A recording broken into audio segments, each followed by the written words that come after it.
Today's podcast is a part of a series about the members of a network that I am a part of called Women Execs on Boards. All of the women in this series have completed programs through the Harvard Business School to prepare them for corporate governance. I wanted to tell their stories because I'm so inspired by the women who are in this network.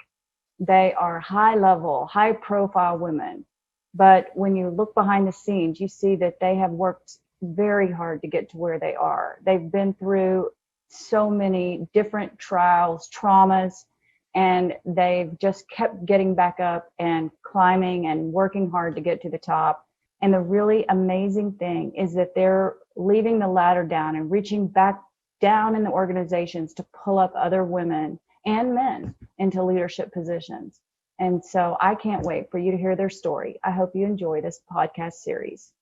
Hello, everyone, and welcome to Real Life, Real Leaders. I am here with Lisa Detwiler. Welcome, Lisa. Nice to have you here today. Thanks, Lisa. Great to be here. Yeah, we'd like to just hear a little bit about, your career journey, and maybe you can just kind of give it to us at sort of a high level, and then let's sort of get into some of the highs, maybe some of the lows, maybe what you might have done differently looking back. The people here on who are listening to this are all looking to sort of learn from some of the things you've experienced. So we look forward to you sharing that today. Sure. Happy to. Right out of law school, I started working at a regulatory agency, the Office of the Comptroller of the Currency in Washington, regulator of national banks.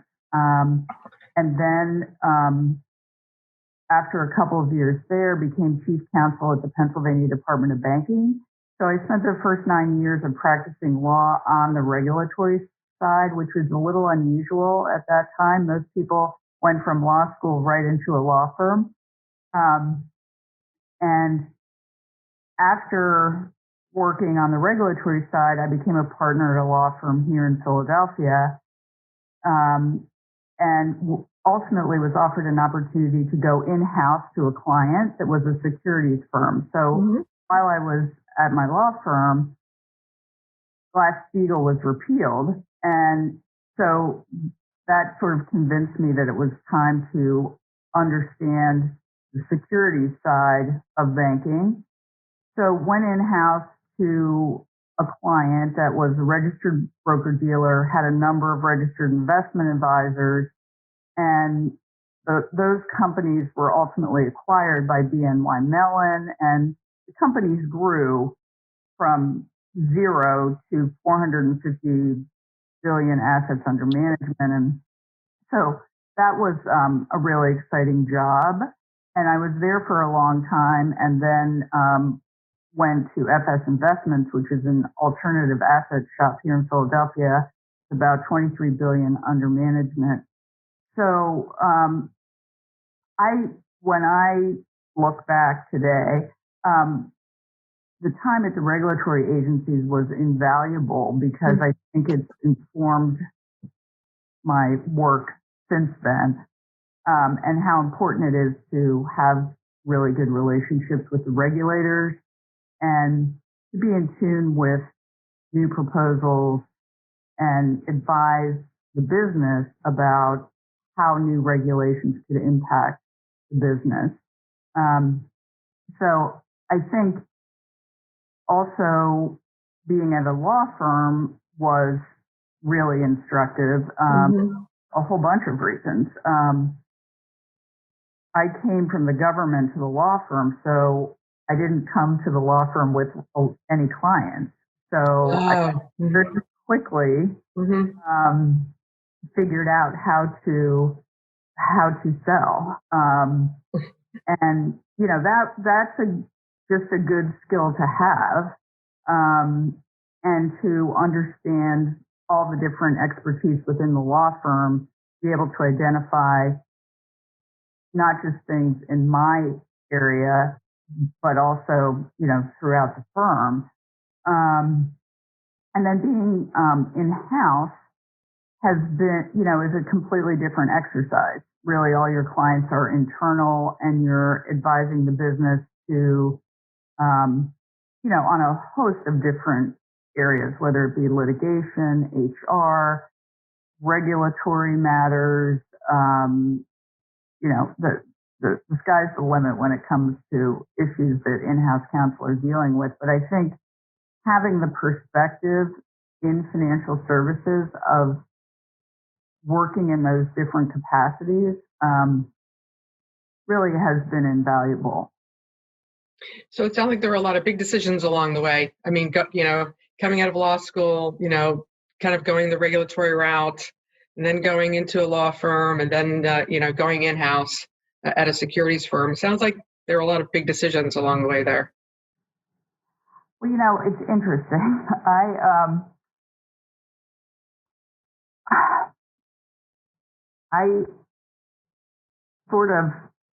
I didn't plan that necessarily, so I've been asked by lawyers a lot, how did you plan your career? And I've been very lucky that it was just a series of gradual steps. And so the decision making has been easy in that regard. Very luckily, opportunities have arisen at the right time. And there certainly have been opportunities that I've passed on. But I don't think I would do it differently looking back. Okay. But also financial services and also sort of reg and compliance tend to be very male dominated. So I'm sure you had to, have sharp elbows every once in a while. Do you have any sort of stories or lessons learned, is that part of your journey? Oh, sure. I think I will say that I went to an all-girls high school and an all-women's college. Mm-hmm. Where at both of those places, we were taught that we could do anything we wanted. We just had to do it. So I think in some ways I was well prepared to be in a predominantly male environment because I was sort of trained to sort of think through the issue without regard to extraneous issues. I think there's no question, and certainly today it's a much more inviting atmosphere because there is so much more diversity generally in financial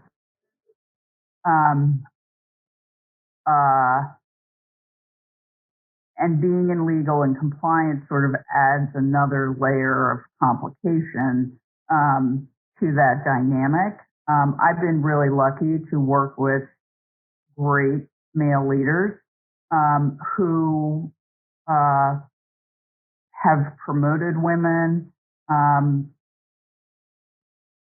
We had, at my prior company, we had a majority women on our executive committee of that group of companies. And so, and I know that's unusual. I think probably my introduction, though, to those issues was at my prior law firm where I was the only female partner in the corporate department. And that was tough. Suggested that I wanted to start a lunch group of women bankers in the region and was initially told that I could not do that. And when I asked, why can't I do that? Well, because it's only females. I said, well, this was in the early 90s. And ultimately, I did start the group of the women bankers, and it was a great group. And of course. Good. Today's podcast is brought to you by EDA and Women Execs on Boards Network. EDA, formerly known as Executive Development Associates, provides leadership development for the top 5% of your organization with custom executive programs, C-suite coaching, succession planning, and more. For more information, please visit www.executivedevelopment.com. And Women Execs on Boards is a network of high-level and often high-profile women who have all completed governance education at Harvard Business School and who are working together to collectively advance the state of women on boards and in senior executive positions. We have a new inspirational leadership book about courage, adaptability, resiliency, sense-making, and vulnerability, all shared through the stories and the struggles of 36 of our women leaders. The book is called The Courage to Advance and will be available in North America on September 14th and in the rest of the world in December of 2021. You can pre-order an individual copy at Amazon.com, or for multiple books for your book clubs or other groups, please go to www.thecouragetoadvance.com. And what about, did you have a mentor along the way? I know so many of the women I've spoken to either were lucky to have a good mentor or just really never found the person who was really willing to commit, put in time and energy and so forth. Yeah, I've had great mentors, male and female. Probably the one that really stands out is Sally Hargrove. So when I was chief counsel of the Pennsylvania Department of Banking, she was the Secretary of Banking in the governor's cabinet, and she really was a role model. I mean, this is now, late 80s, early 90s, and she is a Wharton MBA, and she had not previously worked in government, and she brought that investment banking thinking to government, and really made some systemic changes. And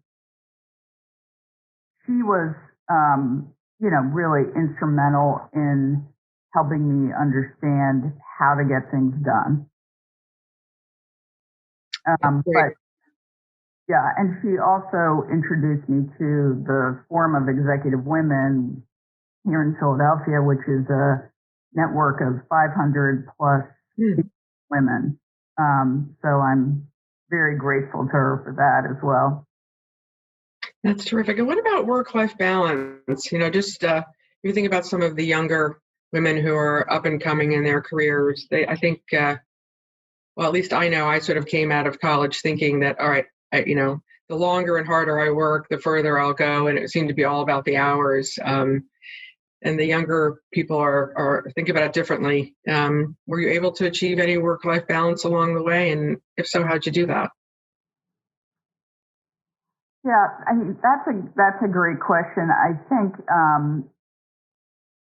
I would say I was able to have some work-life balance. I think the practice of the law is really the client drives right in a lot of respects, and so you have to be willing to work on Sunday night for a morning deadline and that sort of thing. But I think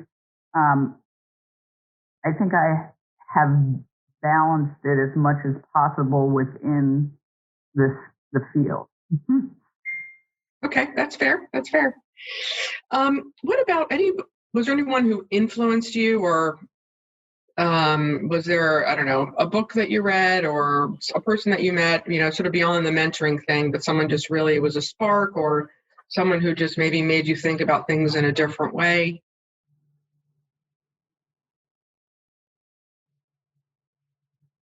Many people. I think, I'll go back to my college experience where I went to Mount Holyoke College, which was the first all-women's college in the United States, founded by a woman who, a very long time ago went out and raised money to build this beautiful college in Western Massachusetts. Beautiful. Mm-hmm. I think the idea that women can do that is, so relevant today, but I think the historical examples are very inspiring. But certainly there are many people who have influenced me to this point, and I'm very grateful for that. Great. And just what about, I don't know, any advice that you might have for anyone, either in the earlier stage of their career? You know, anything that you can think of. I mean, it's interesting because you've had actually quite a diverse career. So it's not everyone who pursues law integrates it into financial services, right? So that's kind of an interest. It's not unique, obviously, but it's not necessarily that common, right? Because there's so many different aspects of law. So that's sort of one aspect. And then also having worked in government, and then also at a law firm and at a private securities firm. Any sort of advice there along the way for anyone who's thinking about where their career might go, or just some things you can share? Yeah, absolutely. I mean, I think it's really important, even from very early stages of a career, to have a board of advisors, much like a company has an advisory board, to pull together that board of advisors who you trust and who you can bounce ideas off of, and who you can solicit for advice. So it's not necessarily mentors or sponsors. It's really peers who you're comfortable talking about these issues with. I think that's really important.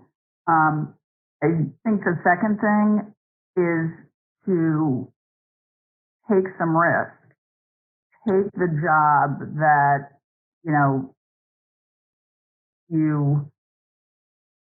it is a stretch. Right.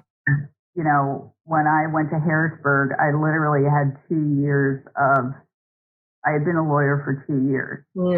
I hadn't supervised anybody, and I walked into a job where I was supervising lawyers and others who had a lot more experience than I did. And, it was a fantastic experience for me. Take those opportunities, even if they feel like a big stretch. And I think those are my two big pieces of advice. Well, just a follow up on that. I mean, what I hear from a lot of young women that I mentor is they're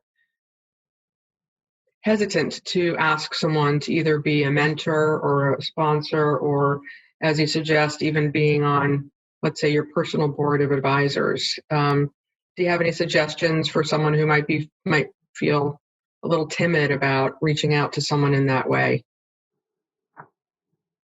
Don't be timid. So I think, instinctively, folks who are further along in their career, most of them really do want to help.